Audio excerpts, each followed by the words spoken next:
selamat pagi anak-anak. Hari ini kita belajar muatan bahasa Indonesia, menemukan ide pokok dalam teks tulis dan lisan.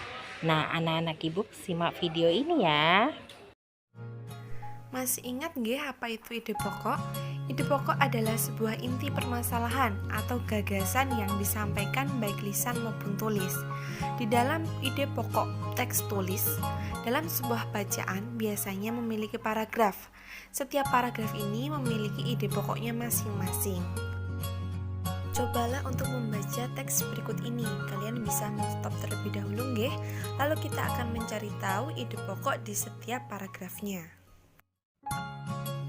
Ide pokok pada teks tersebut ada dua. Yang pertama, Trik Kerukunan Umat Beragama merupakan program yang dirancang untuk menciptakan kehidupan beragama damai dan rukun.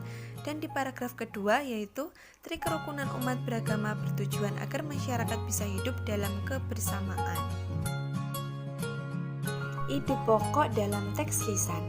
Ide pokok juga terdapat dalam teks lisan. Teks lisan merupakan pembicaraan seseorang atau hasil percakapan. Untuk menentukan ide pokok dalam teks lisan, kita harus memperhatikan poin-poin berikut. Yang pertama, mendengarkan teks dengan sungguh-sungguh. Yang kedua, mencatat permasalahan atau peristiwa penting.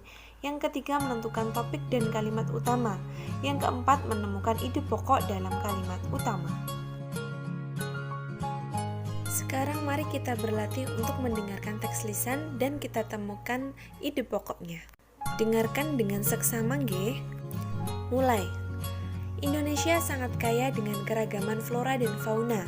Keanekaragaman hayati Indonesia bahkan termasuk 3 besar dunia bersama dengan Brazil di Amerika Selatan dan Zaire di Afrika. Jumlah spesies tumbuhan di Indonesia mencapai 8.000 spesies yang sudah teridentifikasi dan jumlah spesies hewan mencapai 2.215, terdiri atas burung, reptil, mamalia, dan kupu-kupu. Ide pokok pada teks lisan tersebut yaitu Indonesia sangat kaya dengan keragaman flora dan fauna. Kalian bisa mengulangi lagi bacaannya untuk berlatih nggih, dan apakah jawabannya benar atau salah. Sekarang ayo berlatih, dengarkanlah teks yang dibacakan dengan sungguh-sungguh untuk menjawab pertanyaan yang akan diberikan. Bu Anggun akan membacakan lalu kalian mendengarkan dengan sungguh-sungguh dan seksama ya. Mulai. Mengurangi sampah plastik. Pencemaran lingkungan yang diakibatkan oleh sampah plastik merupakan masalah lingkungan yang penting. Plastik merupakan sampah yang sulit diurai di dalam tanah.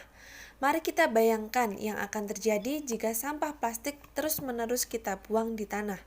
Lingkungan kita akan penuh dengan sampah plastik. Kesuburan tanah juga berkurang akibat banyaknya sampah plastik di dalam tanah. Kita harus melakukan berbagai upaya untuk mengurangi sampah plastik. Yang pertama, saat berbelanja kita membawa kantong belanja sendiri yang terbuat bukan dari plastik atau kantong yang bisa kita gunakan kembali. Yang kedua, kurangi pembelian barang yang dibungkus dengan plastik. Yang ketiga, gunakanlah botol minum yang dapat diisi ulang. Dan yang keempat, jangan membuang plastik sembarangan dan membakarnya karena asap dari bakaran sampah plastik dapat membahayakan kesehatan kita. Sekarang jawablah pertanyaan berikut ini. Kalian bisa mengulangi lagi bacaan atau teks lisan untuk menjawab pertanyaan berikut ini. Dijawab dengan teliti dan sungguh-sungguh nggih. Tulislah pada buku bahasa Indonesia kalian, lalu fotokan hasil pekerjaan kalian dan kirim. Terima kasih, selamat dan semangat mengerjakan. Jangan lupa untuk tetap mematuhi protokol kesehatan.